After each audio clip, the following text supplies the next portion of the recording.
it's Melisa Kennedy here with the UFO Woman show. And obviously, I'm not coming to you from my regular TV studio at WeBeam TV, but rather we're coming to you from home because of the coronavirus quarantine.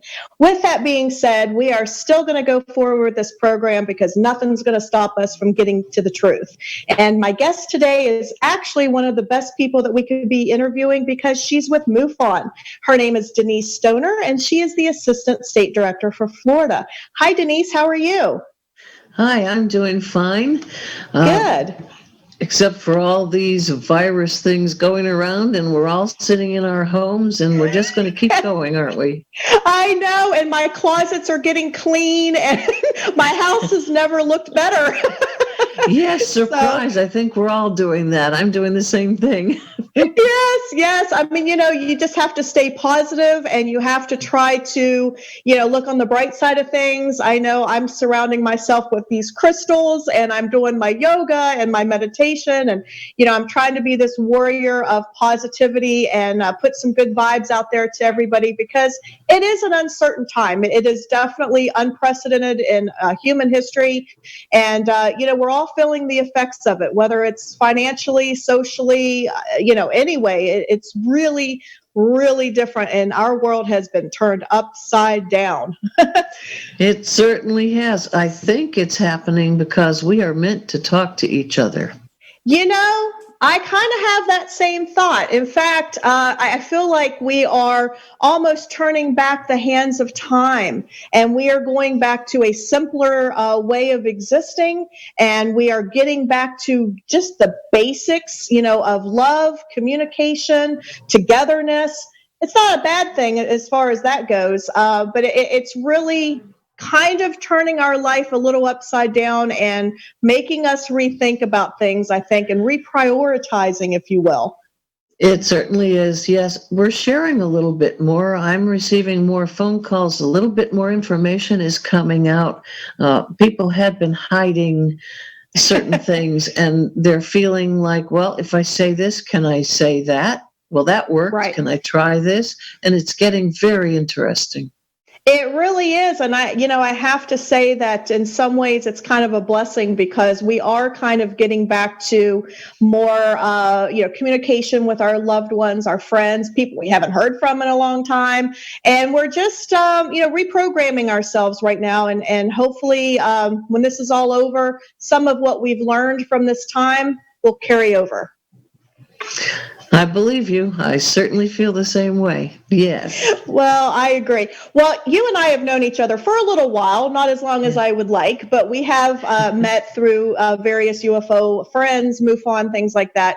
And, I'm a big fan of Mufon. I love what the organization does. It's a nonprofit organization, and I really love what you guys do. You definitely are on the right track of trying to educate the public, which is what I've always been about. And that's really been the path that I've been led to lead with my current career, if you will.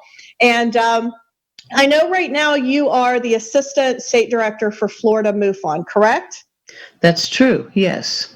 Okay, yes, and you also that's do my some other second things. job, or my job is alongside of the Experiences Research Team. I'm Special Assistant to Kathleen Martin, and we are a group of researchers. There's probably about 25 to 30 of us now. Wow. We're a branch of MUFON who works strictly with abductees.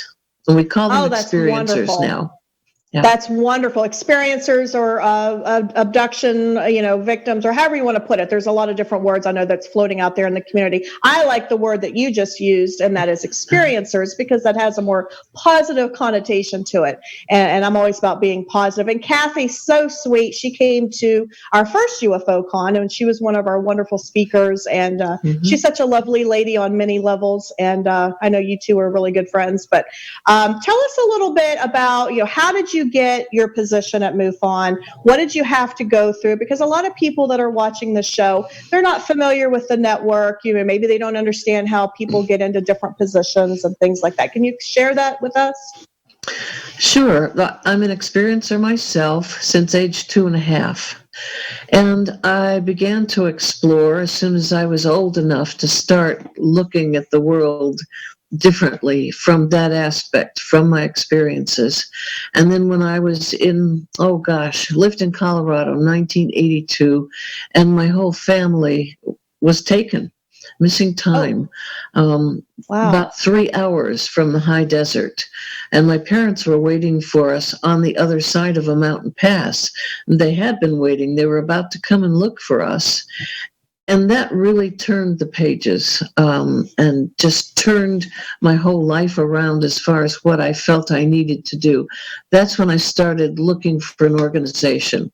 It actually didn't happen for another 3 years when we moved from Colorado to Florida. And I began to look into MUFON. That's when I found it. And I started speaking to people, had another investigation done on what was happening to me here. And I joined the organization. And I didn't become a field investigator until around 2001. And once I did that, you have to order their manual, you study, you take an open book test. And there are lots of people that can help you. And then the state director at the time asked me if I would like to handle a state section director position and hold meetings, which I already had enough people interested. They didn't want to run a meeting themselves, but they wanted someone to do it for them. So I started to hold meetings. And it was quite a few years before I wanted a larger position. And finally, now when I have the time and I'm not working anymore, that I'm assistant state director. But in the interim, I had met Kathleen Martin, and we wrote a book together, co-authored a book. And I had sent you a picture of that. I don't know if you have that there, but the alien abduction files. Yes, there we go. There it is. And the first 1/3 of that book tells my story. I wrote that portion of it, and both of us wrote the rest of it. It's a pretty interesting book because that's exactly what it's about. It includes some of our studies, the commonalities among some other abductees. And then she asked if I would be willing to help her and assist her when we began the branch, ERT, that was accepted by Mufon. So we have a questionnaire for people to answer, and then we assign them to any one of us on the team. We research. We do all kinds of things. It's brand new to Mufon in the last couple of years. So we're for all about learning. 2 years. So about 2 years you guys have had it? Oh, maybe it's going on 3.5, 4 now. Oh, Yes. okay. Yep. Wow. So it's a place, if you have had an experience, it's a safe place to go share your story, get some comfort, maybe even get some knowledge that you didn't have before, a place to ask questions.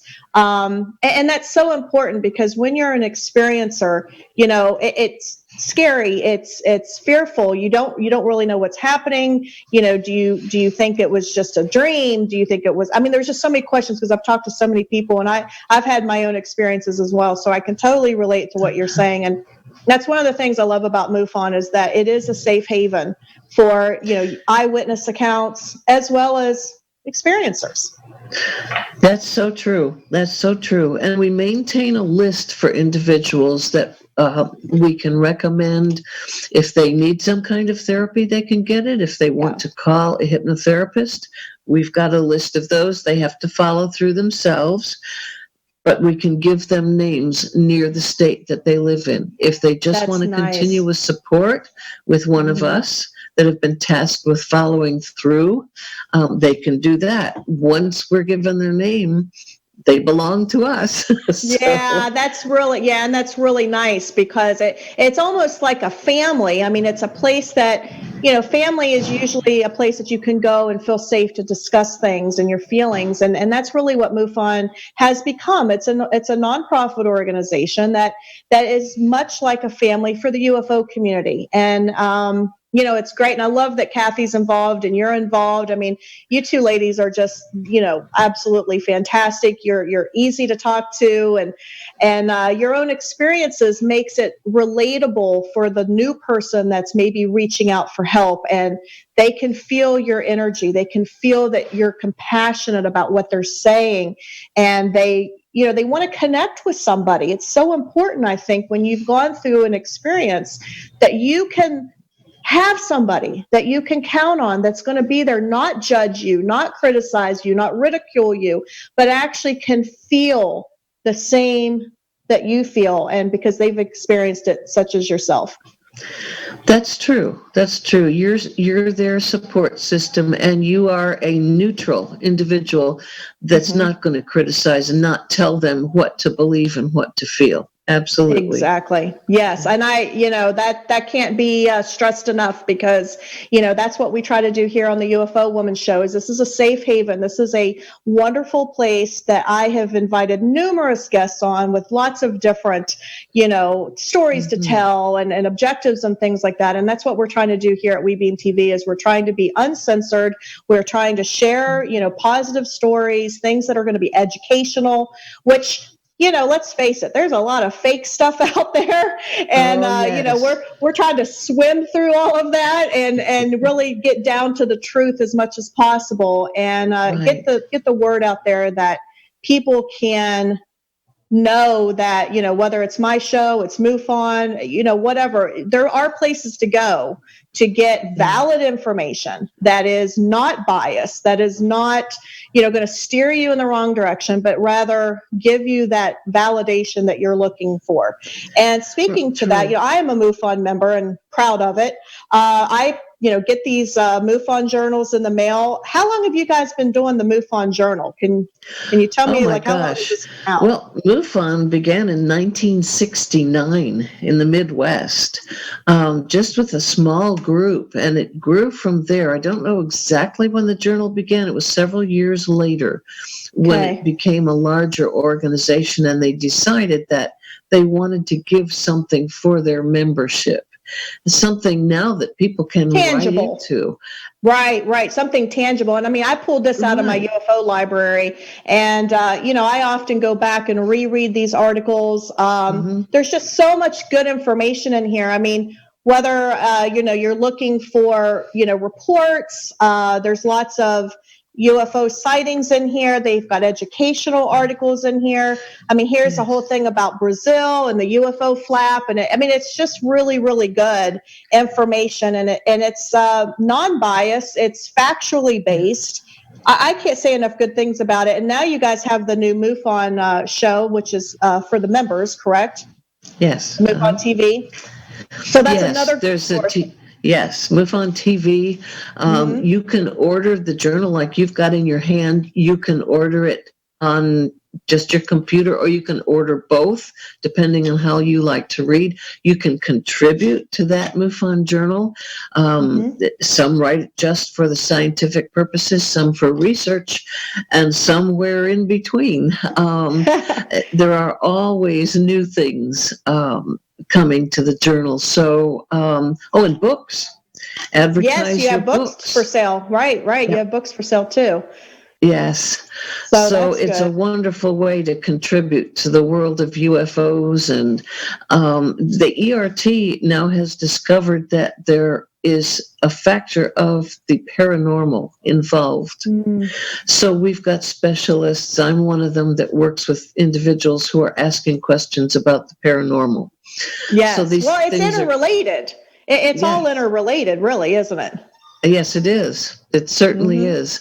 So what you're doing, and I have to thank you for your great attempts at holding something here in the Orlando area and on the East Coast, because we've needed that for so long, and I know you're just going to keep pushing at it until yes, ma'am. And it is. It's getting better. So It is. I mean, sadly, with the coronavirus right now, we've had to postpone UFOCon 2020, which was supposed to be in just another week and a half.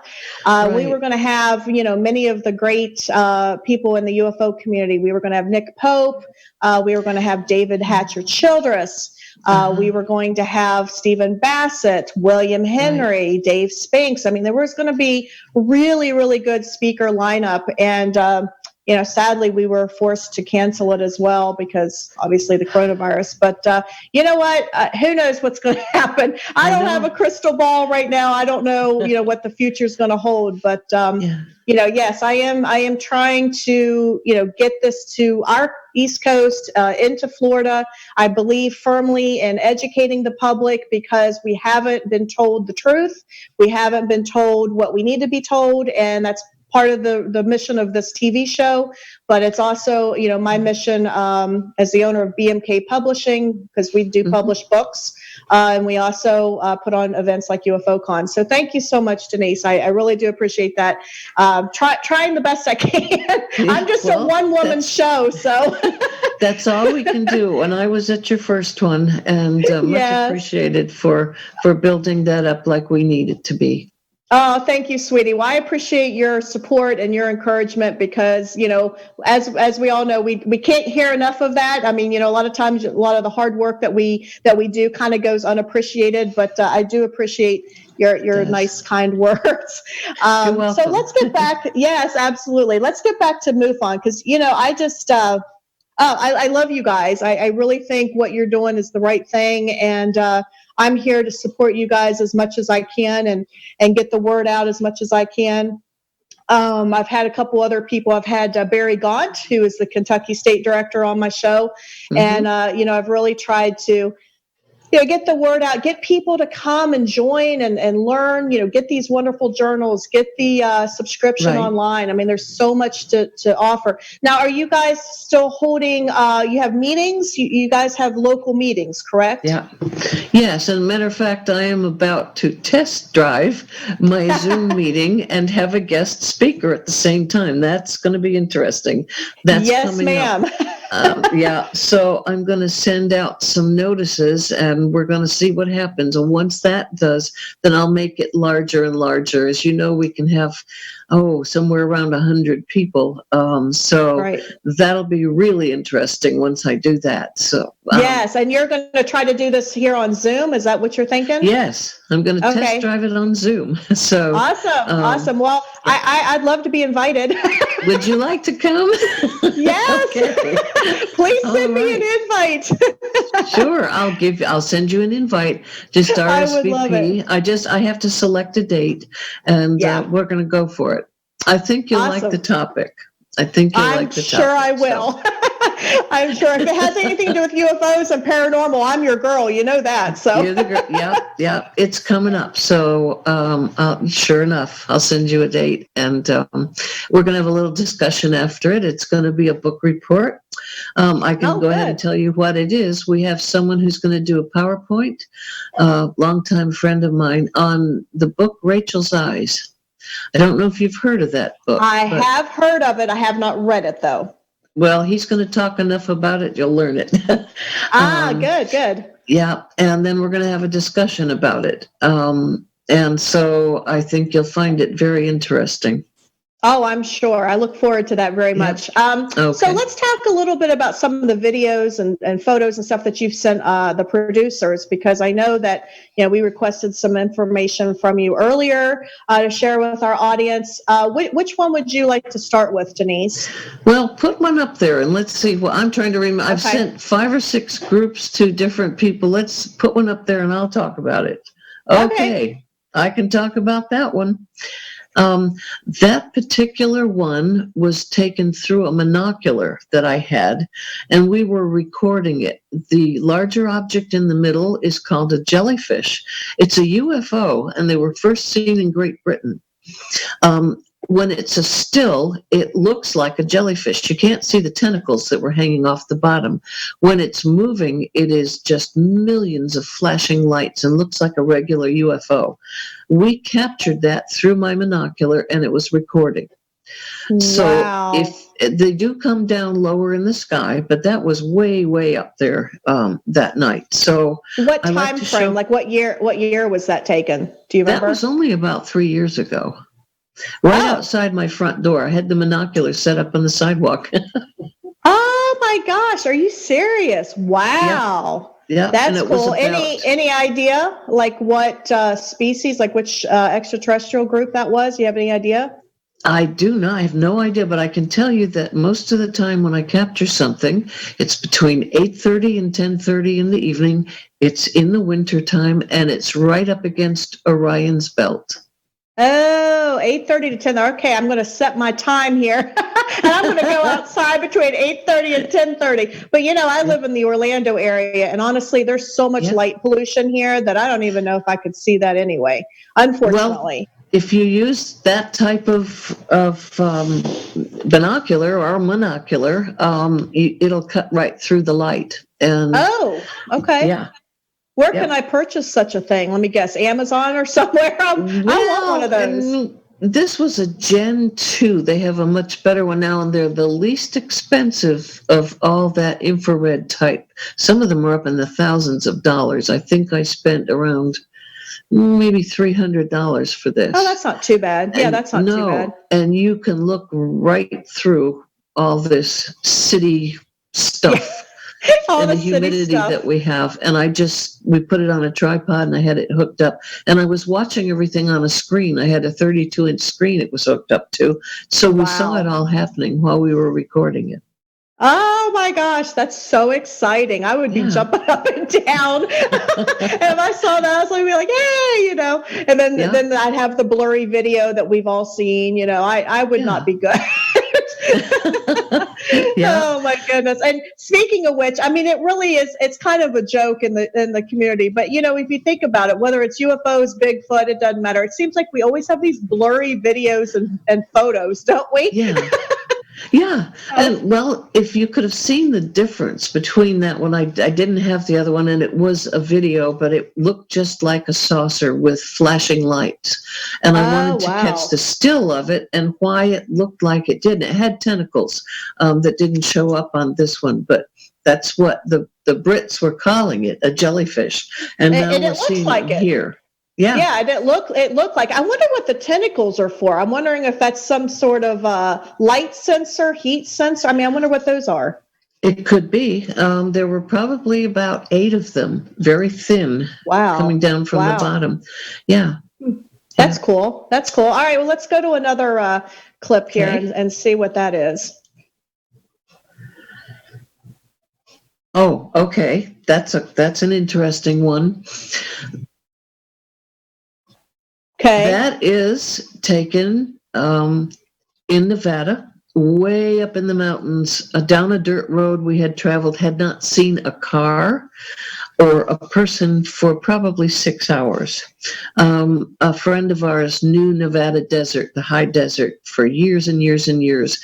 Matter of fact, we probably shouldn't have gone in one vehicle, because had we gotten stuck, I don't know who would have found us.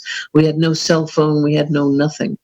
And we were on our way back, and I looked out the back window and I saw that following us. It was about the size of a human head. And it came up next to the driver's window. My husband was driving, and it tracked us all the way down that mountain until we saw city lights. I took a picture of it. It was solid. The light that you see on the dirt road was only coming from the lights on the side of the SUV we rented. There were 4 of us in the car. That was an intelligently driven orb. It was real.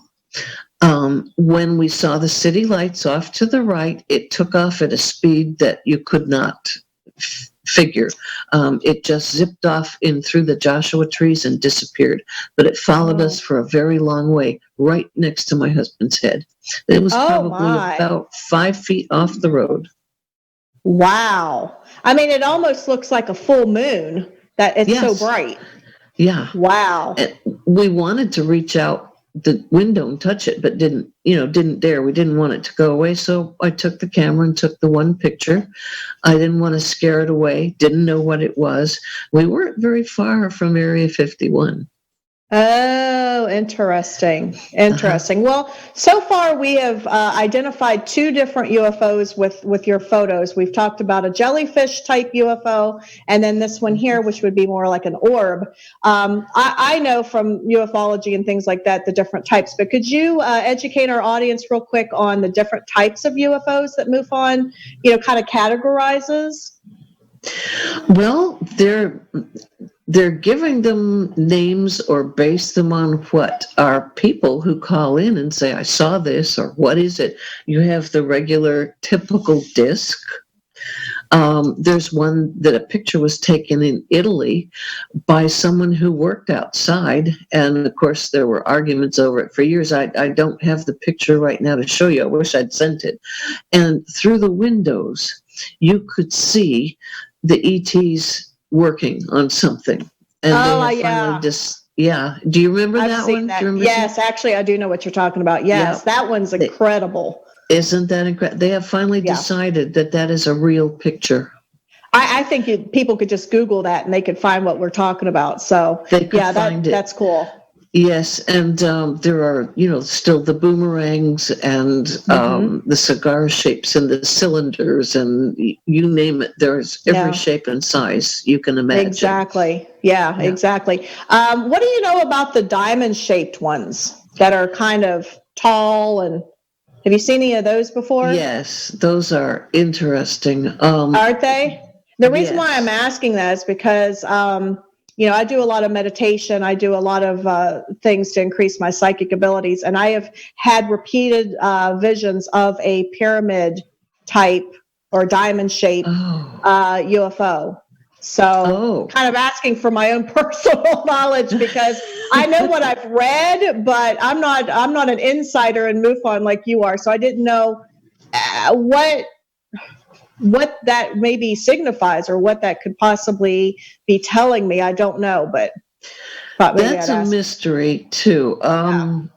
Did you see the picture? It's been on TV again last night where they had an individual saw it. It looked like a solid piece rotating in the sky. I don't remember what city, and somebody took a picture of it, and it almost looked like a hologram.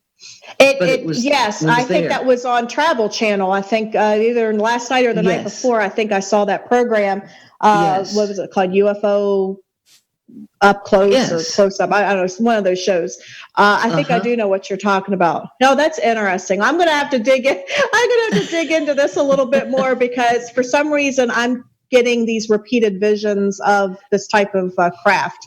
And I don't know why, but I don't know. Maybe it's something from my past coming back. Who knows? But let's go ahead and show it. Yeah, it could be. I mean, yeah, exactly. It could be. Let's go ahead and show another photo there, John, and let's discuss that. This one.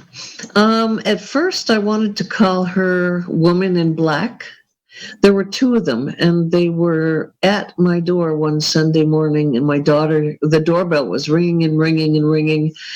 My daughter sleeps on the sofa a lot on weekends because she watches TV and then falls asleep. And she's been told, do not answer the door yourself.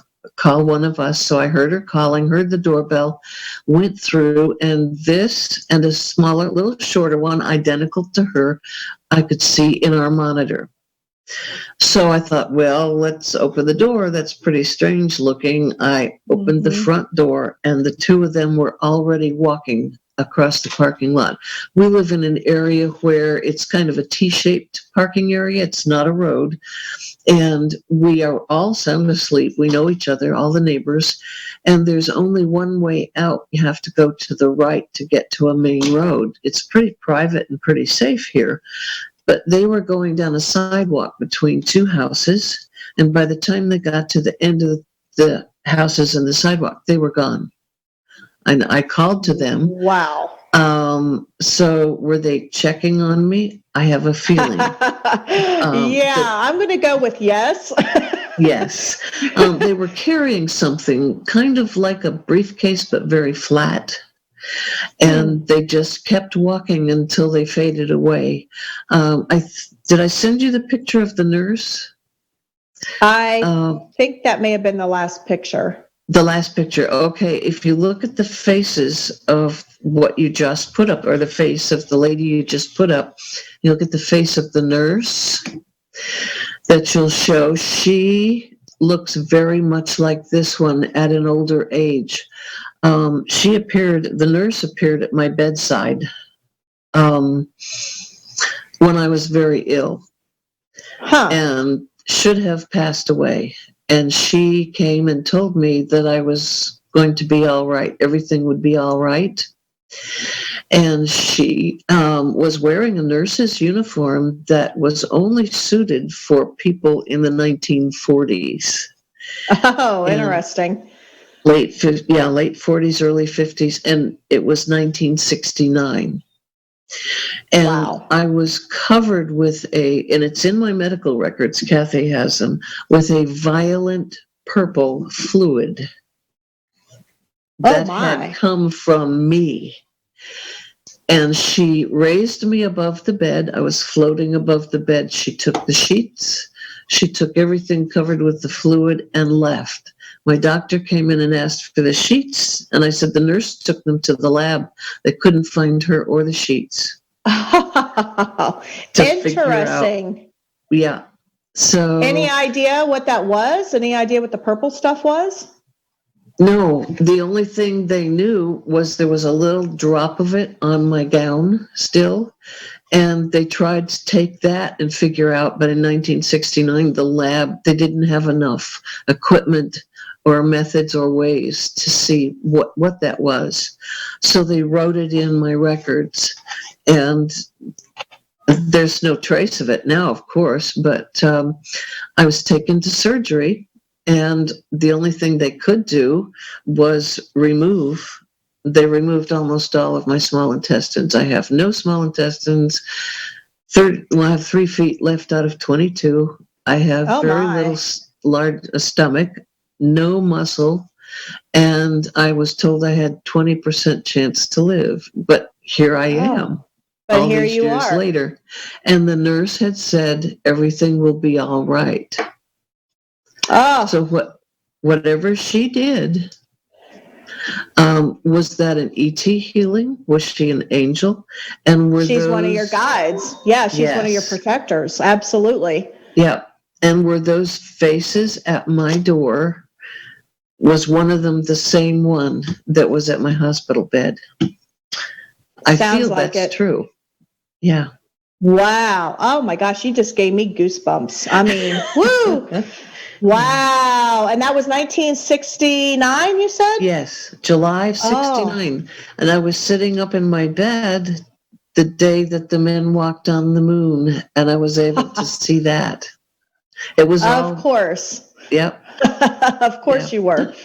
Oh my goodness. And see, you weren't even involved with Mufon or anything back then, right? No, I wasn't. Oh my goodness. See, you had much more work to do, Denise. It was not your time. That's why you're still with us, because we need you in this world, and we need your education, your experience, your compassion.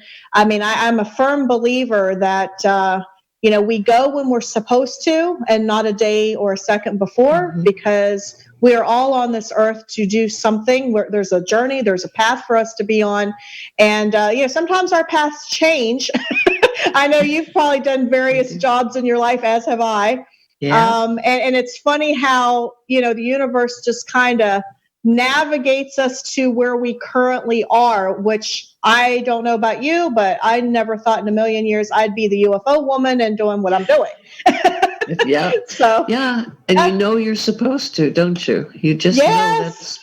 Yeah. Yes, and I notice as I get older, my sphere of friends just keep getting smaller, because as somebody that's, say, in their 20s, your sphere is quite large because you haven't quite figured out what your life's journey is about yet. And so you have all of these influences, all of these people in your life. And as we get older, it seems like with each decade, I keep changing. And your sphere gets smaller because you start to learn who you really are and what our true life's path is. And you start to just surround yourself with those people that help you on that journey. Yeah, that's very true. And you're still influenced by what you learn in meditation, and what you learn from that you take and you move outward with it. And the people around you, it's the same thing. I'm learning from someone now who I just met, a case, and she had some experiences, and she could not paint a thing. Never was interested in it. You ought to see her artwork. Oh, I'd love to. She can paint anything from Renaissance to modern art. I couldn't believe what I was looking at. And she painted something, she calls it the Madonna, and it's very ultra modern, but if you look at it, you know what you're looking at. Exactly. Oh, that sounds interesting. Is she here in Florida? Is she here in Florida? Yes. Is she? Okay, cool. Now we can talk about her later, but that sounds really interesting. So you're saying that she's been given this gift later in life? She began as a child when she had her first experience and wanted to draw something, and all she had to do was sit down and say, I think I'll do so-and-so, and out it came. Oh, wow. Wow, that's the power of meditation, isn't it? Yes. So, yes. What we don't realize, in the general public, because we really haven't been taught this, is that the power of our thoughts, the power of our visions. I mean, I really believe we could get rid of this whole entire coronavirus if we all just took about an hour and meditated, and we could literally change this world. We could change every single government, every single world leader, every single anything that's going on that really needs to be changed as far as affecting humanity's future. We can do that if we all did it together. And that's the power of thought. To change that reality, because that we're causing a lot of these things that go on. All we have to do is take that reality and shift it. Exactly. I 100% agree with you. And speaking of which, you actually help shift the experiencer's mindset from one of fearful to one of acceptance and approval and nurturing. And I know you can't share any names, and I'm not asking you to, but I would love for you to maybe share one story that maybe would reach across this TV screen to somebody that's sitting out there that's maybe had an experience currently or recently, or maybe years ago, and they've just never felt comfortable about sharing. If there's a story that maybe you could share with our viewers that would, reach out and give them some comfort. Well, one of the stories that has made a difference for me is this woman, for one thing, who has found her place in the world with her art, and then sharing with me. She's got three actually pieces of art that show various planets. Is hanging in the Miami-Dade courthouse now. Never expected that to happen. She was a policewoman when women did not become policemen at all. She was a scuba diver when women did not do the type of scuba diving she did. She has gone from painting the Renaissance pictures to painting giant underwater scenes of fish that are just absolutely breathtaking. And she has come out and spoken of messages she was given that you just would not come out with. It has affected me in a way that makes me want to continue with my work. And I'm not afraid to come out and say, listen, we need to pay attention to what the world's doing. We need to pay attention to our work and how we help others, and not to confine ourselves to kind of a little hole, and to contain ourselves, and not to be afraid to speak out like you and I are doing right now, to do a little bit of meditating to see where our worth is. And if we even help just one person to come out and not to be afraid. If you wish to remain anonymous, that's okay. We'll keep it that way. But contact someone like the ERT and do it through Mufon and work with them. Just say one thing. Just say, I have had an experience, and then see what happens. See what the difference is in your life. I agree. Well, in order to heal, we have to look from within. And what better way than through things like, meditation, Tai Chi, yoga, stuff like that. Whatever modality you want to use to kind of seek yourself within so that you can get that healing, get that closure, cut the cords, whatever you need to do. I think that's a good first step. If you're looking for something like that, obviously Mufon, with the wonderful work that you guys are doing, is another way to get that help that you need, and maybe get some closure, maybe get some answers that you've been searching for perhaps for years. Because I know both of us have had people come up to us. I've had people at the grocery store contact me, just come up, random people, checkout lady, whoever, and they're like, hey, I've never told anybody this story, but. And, they just start to tell you this story. And sometimes it happens in the weirdest places. I mean, I've had it, like I said, the grocery store, bookstores. I've had it happen all over the place. And I just sit and I listen and, try to do the best I can. But now that Mufon has this wonderful department that they can reach out to, whether it's myself or somebody watching, if you know somebody that is having difficulty with an experience, or if it's yourself, here's another way for you to find the help that you need, find the support that you need. We're all in this together. All of us have had different experiences, and, you're not alone. You are not alone. We are not alone in so many ways. That's we true. are not alone. That is true. So true. And I should say, if you're interested in reading a book, be careful what you read. My book is the truth about people we have researched and investigated and know their stories. And like I said, mine is in the front. My email is dmstoner1@gmail.com. If you want an autographed copy, drop me an email. You can read about other people that have had experiences that we've researched. And that's a safe place to start. That might make you brave enough to contact us, because it's not written as a horror story. It's just written along the lines of, this is what happened. We're still here. We're still helping people, and it should make you comfortable. That's wonderful. And, you're right in pointing out, be selective as to, what you are reading as far as a factual book, somebody that is claiming to have had experiences. Unfortunately, as with all things, there are some out there that are profiteering from, made up stories or embellished stories or whatever the case may be. And they're trying to claim it as a nonfiction story. And, you kind of have to weed through some of that, just like anything else, and try to get, some good resources such as your book, Denise. And there's a lot of other ones out there as well that's equally as well, that is good for resources. And, again, I got to go back to the Mufon Journal. I mean, I know that every story that you guys put out has been thoroughly fact-checked, and it has evidence, it has reports. What's some of your favorite UFO reports that maybe you've investigated yourself as an assistant state director?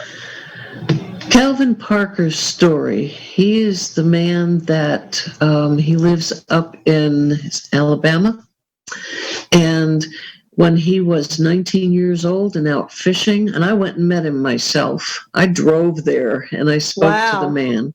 I spoke to the people in town, and he was out fishing with a friend when he was 18, 19, and when he arrived at the river, well, it was actually a part of the ocean, and down came this craft and down came these creatures, and they took him. And he was so shocked. He's still today trying to get over what happened to him and his friend, who has now passed away. His story has been in that book. And these odd looking creatures, he wasn't sure if they were uniforms or some kind of cover to protect them, or spiky looking things out of their heads. He's had all kinds of questions and tests, and this man is telling the truth. And I went with a friend, sat at a table in a little cafe with him in a little southern town, and I did not, for a minute, not believe him. And after we listened to him, and his story's been written over and over, and there's been TV shows done about him. And when I was done, a woman came out of the back room, and she was probably in her 50s, and she asked if she could talk to me. And she said to me, "Can I tell you something?" And I said, "Sure." And she said, "When I was little, I had to sleep upstairs in my grandma's room, and we were taken upstairs just before dark, and the windows were covered with, believe it or not, aluminum foil. And we were told, if you go downstairs after bedtime, they're going to come and get you too." And I found at least 10 people in that town that believed and said they saw the same entities that Calvin was taken by. So the whole town was affected, experienced, and saw the UFOs and these entities, and they've not been written about. And they're very quiet about it. So there's always more to a story. Exactly. It kind of sounds like some stories I heard about growing up in the state of West Virginia. You know, a lot of people are afraid to talk about them. And so therefore, not too many people talked about it. I mean, we had the Flatwoods Monster. We had the Grafton Monster. We had the Mothman. I mean, we had some of the most famous UFO and extraterrestrial cases ever. But, you know, a lot of people, a lot of the townsfolk, we didn't really talk about it too much. It was kind of like, you know, if we just put our head in the sand, it goes away kind of approach, which kind of sounds like this little town you're talking about. Yeah. We don't know until we actually go there and have a face-to-face meeting with the person that has reported it, or has a book out, or wants to speak about it, and you go and sit down in one of these little town cafes, and pretty soon they kind of hover around the waiters and waitresses, and they hear what you're saying, and all of a sudden she felt comfortable enough to come up and say, "This is what happened to me, and I'm telling the truth," and you know you're going to believe them. Yeah. Oh, absolutely. And you were there for a reason. She needed to tell somebody, and you're the perfect person for her to tell. And that's wonderful. That was what we call synchronicity, correct? Yes, that is right. Oh my gosh. That's like my new word for 2020, synchronicity. There you go. Last year, my word was onward. And then this year, my word is synchronicity, because boy, I tell you what, I've had an awful lot of them, as I'm sure many others have as well. But my goodness. Yeah. Perfect. Yeah. Perfect.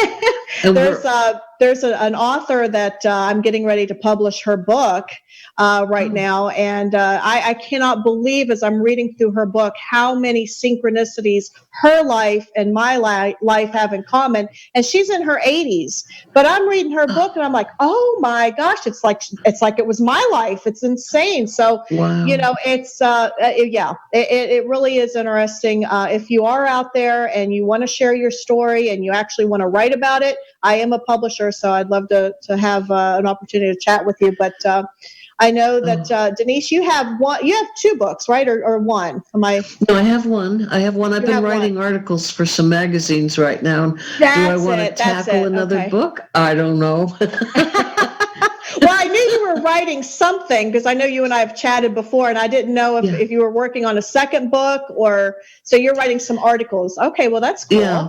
There's a magazine called JAR, and it's all about ETs, UFOs, where they come from, experiencers, and I have been writing for that for some time now.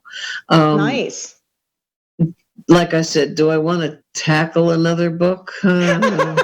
as an author myself and a publisher, I know how much sweat and tears go into publishing a book. I mean, it's your baby. I mean, you're putting your heart, your soul, your story, and you're putting it out there to be judged. And oh my gosh, if you have any insecurities at all, it really brings them out. Oh, don't do it then. Don't do it.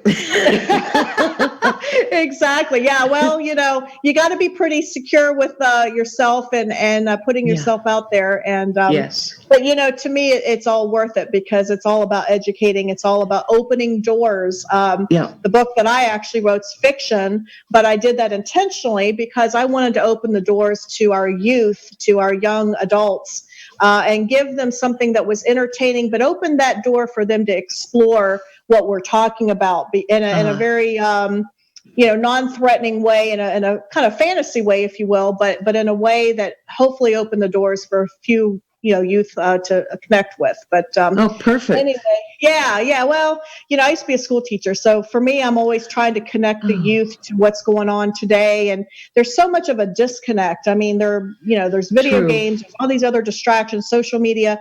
So for me, it's just trying to make that connection, making something relevant, so that down the road I can open that door again to that same reader, but in a truthful, factual way that hopefully will lead them to a path of education about all these wonderful things we're talking about. So we got about 5 minutes left.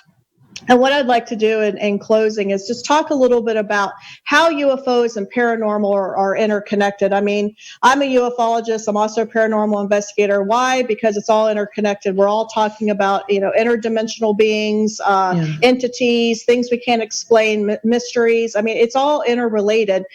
For you, though, what would you say, Denise, is the connection there?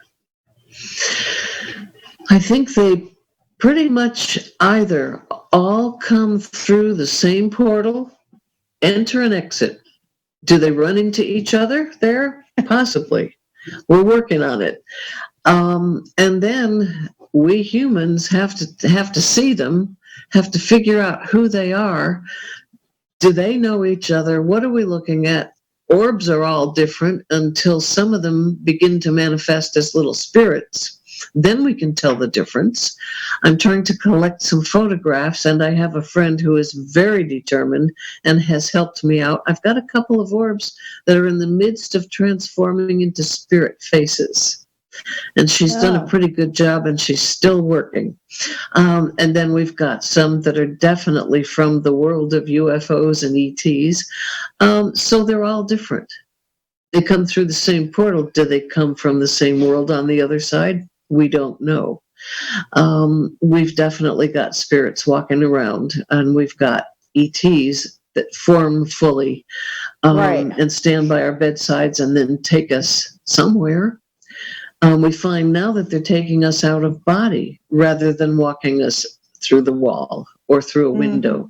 So it's a great mixture that we're having to sort out. Poltergeist, another story altogether. So, that's another whole segment. yeah.